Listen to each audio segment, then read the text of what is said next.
কি অবস্থা সবার, কেমন আছেন? আশা করি ভালো আছেন। কারো যদি সুন্দর কাশবুল মানে ভালোবেসে থাকেন তাহলে এই যে এই জায়গায় এসে পড়বেন। কি সুন্দর ভিউ, কাশফুলের অভাব নেই। মানে ছবি তোলার একটা ভালো একটা জায়গা, সুন্দরভাবে পোজ দেওয়ার মতো একটা জায়গা।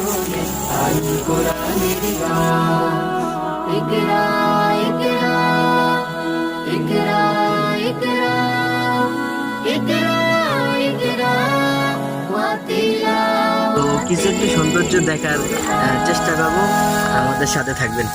জীবন তোমার সাজাও রে মন দিয়ে আল কুরআন সফর শহর শহর জানা